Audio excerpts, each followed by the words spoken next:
Bonjour à toutes et bonjour à tous. Je venais vous proposer un sujet parce que j'avais envie de vous partager un thème qui fait sens, terriblement sens pour moi puisque cela me concerne directement.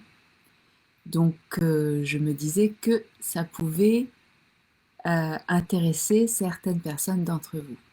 Je voulais parler de la performance. Bien souvent, les personnes qui sont confrontées à une maladie, donc plus ou moins grave, ont un trait de caractère qui s'apparente à la performance, je dirais même à la surperformance. C'est des personnes qui sont toujours à 1000% et bien souvent 1000% pour les autres et beaucoup moins pour elles. Donc quand on prend conscience de ça, de ce travers, puisque la performance peut être un défaut, mais également une merveilleuse qualité, quand elle est défaut. Parce que bien évidemment, plus on fait, plus on a envie de faire, plus on a envie de se prouver, et plus c'est un cercle vicieux,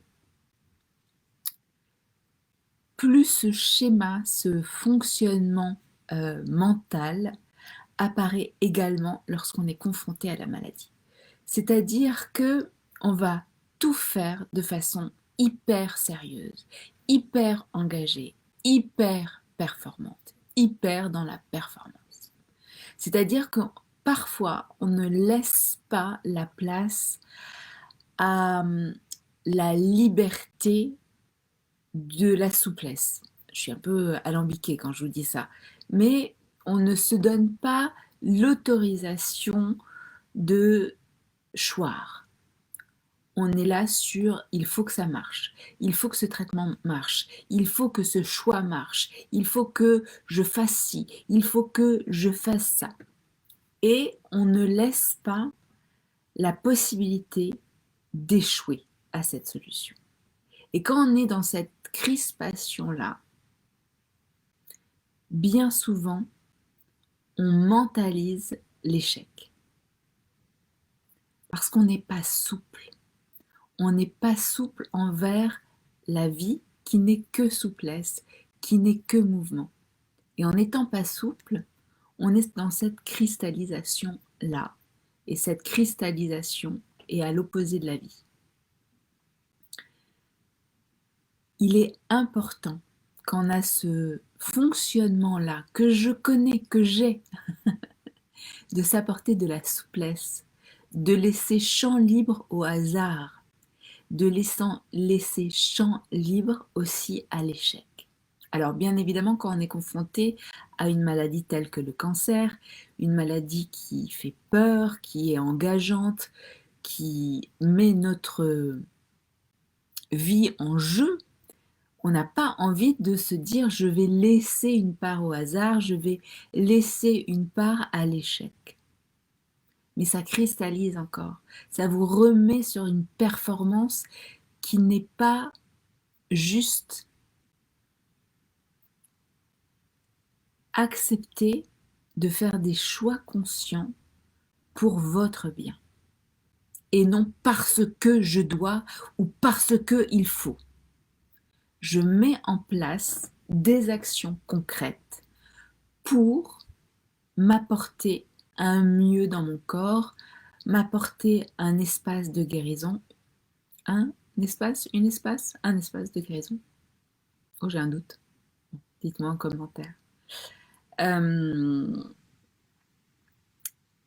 Et pour se rééquilibrer à une vie que l'on a vécue à 1000 à l'heure, en ne s'écoutant pas, en allant au bout de ses limites, en ayant des limites élastiques, en acceptant des choses qui sont parfois inacceptables et que vous jugeriez inacceptables si quelqu'un d'autre était à votre place. Donc, voyez comment vous abordez votre chemin de guérison, voyez comment vous abordez vos traitements, comment vous voyez et abordez votre vie maintenant que vous êtes confronté à un cri du corps, comment vous abordez le fait de vous soigner? Dans quel objectif, dans quelle posture mentale vous vous trouvez? Sur quel chemin vous marchez?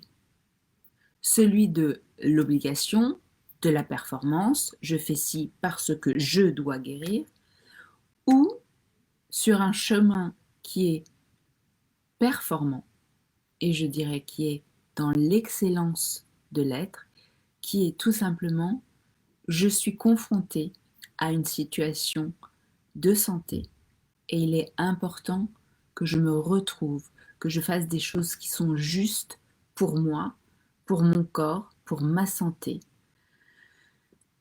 pour m'honorer.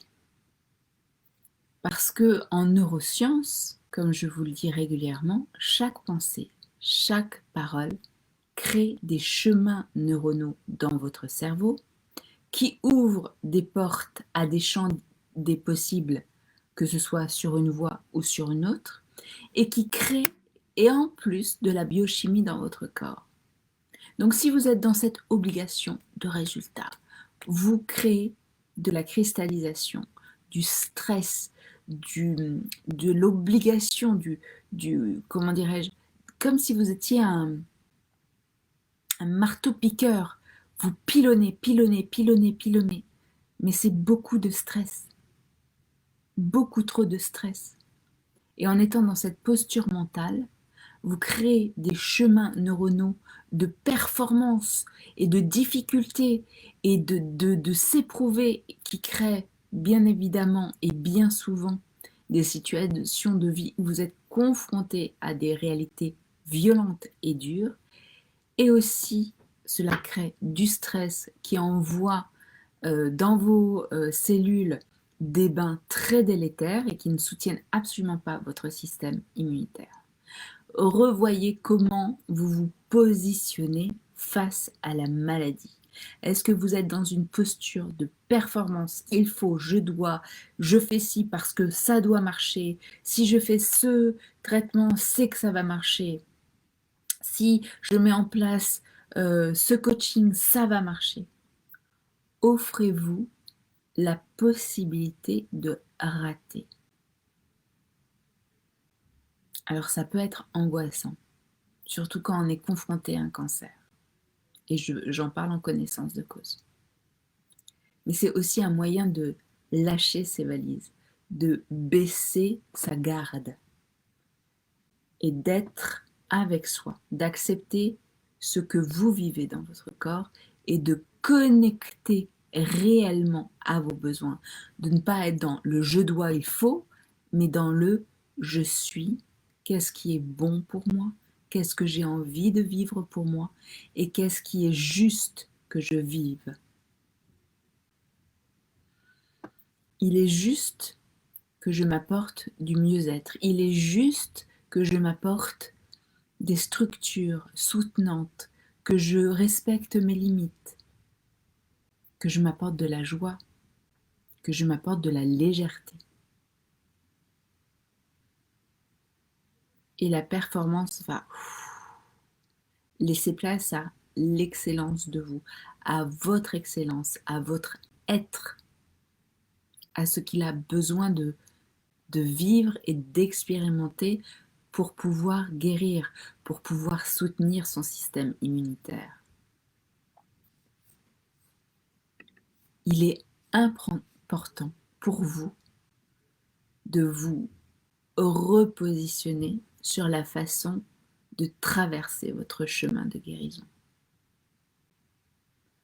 Communiquez avec vous dans la douceur, le respect, l'amour, et non dans la force, dans l'énergie du désespoir, je dirais. Cette énergie que vous avez très certainement eue avant d'être confronté à la maladie. Pour les autres, pour bien faire, pour respecter ceci, pour être dans les lignes droites de cela. Résultat des courses, vous vous êtes oublié sur le chemin. Vous vous êtes lâché la main. Il est important aujourd'hui que vous êtes confronté à une maladie de vous prendre en main dans la plus grande douceur possible et non dans l'exigence, dans l'obligation, dans la rigueur. Vous faites les choses. Faites-les avec amour pour vous. Et dites-vous qu'à chaque fois que vous commencez à cristalliser une situation ou une solution, vous créez du stress dans votre biotope. Et si vous créez du stress dans votre biotope, vous ne soutenez pas votre système immunitaire, vous le coupez. Et si vous le coupez, c'est plus difficile, voire impossible pour votre corps de soutenir ce que vous mettez en place, de soutenir la guérison. Laissez de l'espace, laissez de l'inconnu, laissez le champ des possibles autre que votre peur ou votre obligation mentale qui en fait cache très certainement de la peur, un besoin de contrôler les choses. Et c'est pas du tout un reproche puisque je connais bien ce fonctionnement-là. Laissez de la place à la possibilité que la réponse que vous attendez ne soit pas un grand oui, mais un non. Essayez des choses qui font sens pour vous, qui vous apportent de la douceur, de la joie, du bien-être, de l'amour. Et si ça ne marche pas, c'est OK. Vous trouverez autre chose. La vie vous propose perpétuellement des solutions, des possibilités. L'univers conspire tout le temps pour vous. Et pour cela, il est important de vous installer au plus profond de votre corps et de connecter à vos besoins, à vos limites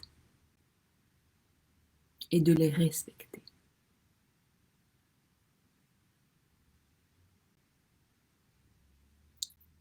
Dites-moi si vous allez mettre en place un peu de souplesse à partir d'aujourd'hui, que cela soit à travers vos traitements, que cela soit à travers votre façon de vivre, que cela soit votre façon de vous percevoir. Dites-moi si cela fait sens. Dites-moi si, en effet, vous êtes des personnes qui, comme moi, avaient connecté bien souvent, bien trop souvent, à cette surperformance et qui, aujourd'hui, même confrontées à la maladie, ont cette petite voix qui est « tu dois, il faut que tu dois ». Faites taire cette voix. Cette voix n'est absolument pas soutenante pour ce que vous avez à traverser. Je vous embrasse avec mon cœur et je vous dis à très bientôt. Bye.